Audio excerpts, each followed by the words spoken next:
All right, let's get right into it. We've all had that moment, right? You're staring at a chart that's just full of lines and numbers, and someone turns to you and asks, "So, what's going on here?" Well, being able to explain data clearly and confidently is honestly a kind of superpower.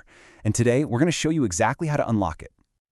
So picture this. You've got a graph in front of you, maybe one showing internet use in a few different countries over the years. You can see the lines are generally going up, sure, but how do you turn that into something that sounds, smart and professional? It can be kind of overwhelming, can't it? Like, where do you even begin? Now, what if you could describe it like this?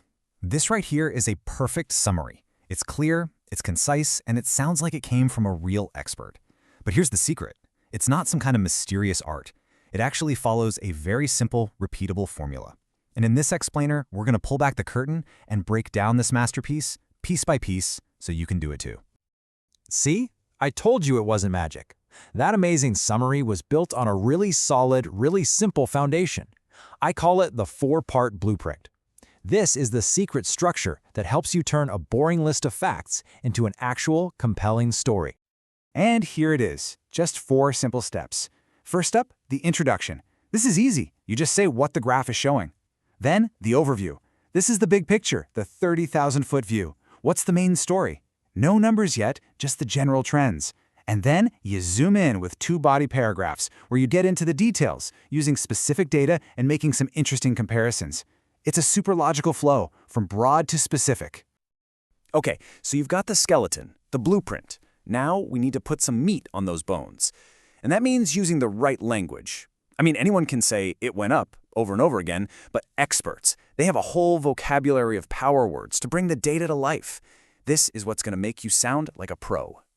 For any upward trends, you've got a whole menu of words to pick from. You can say the numbers rose, increased, grew, or climbed. And here's a pro tip. Mix it up. Don't just use verbs. Try using the noun form sometimes. Instead of it grew, try there was a steady growth. It just sounds so much better. And you guessed it, it's the same exact deal for downward trends. Think about it. Is there a difference between saying prices fell versus they plummeted? Absolutely. One is a gentle slide, the other is a dramatic dive. Choosing the right word makes your description way more accurate and a lot more interesting. But of course, data isn't always on a clean upward or downward path. So what if it's just flat?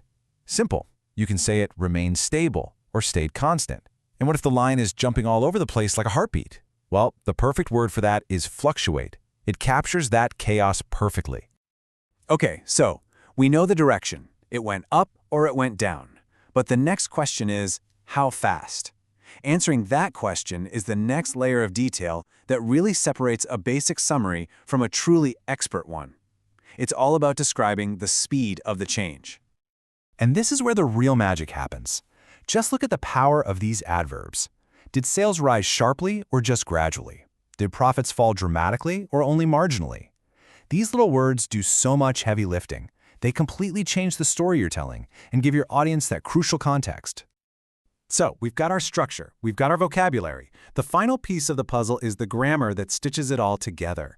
This is how you stop just listing facts and start weaving them into a single, flowing story. I mean, just look at the night and day difference here. The first one is so choppy, right? It's like a robot reading a list. But the second one uses connecting words like while and whereas to create this beautiful analytical sentence. It's not just stating facts, it's showing the relationship between them. This right here is a total game changer.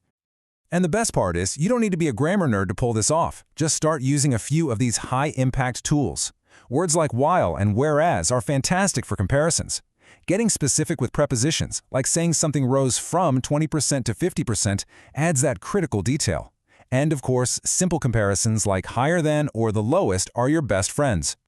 All right, let's take a quick breath. We've broken down the blueprint, we've looked at the vocabulary, and we've covered the grammar. We've got all the individual pieces sitting on the table. Now for the fun part. Let's put it all back together and look at that perfect summary one more time. Look at it again, but this time you have expert vision. You can see how it works now, can't you? Increase dramatically, bam, that's our trend verb plus our adverb for speed. While, there's that complex sentence structure, making a comparison. Lowest proportion, a perfect simple comparison. See, all the tools we just talked about are right there, working in harmony. So let's boil it all down. This is it, your complete toolkit. First, always start with that 4-part blueprint.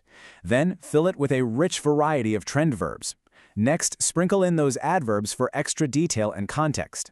And finally, tie it all together with connecting words like while and whereas. That's it. That's the formula. So the next time you're faced with a chart, I want you to see something different. Don't just see a confusing mess of lines and numbers. See the building blocks of a story. Because now you have the formula, you have the language, and you have everything you need to tell that story clearly, concisely, and like an absolute expert. The only question left is, what story will you tell?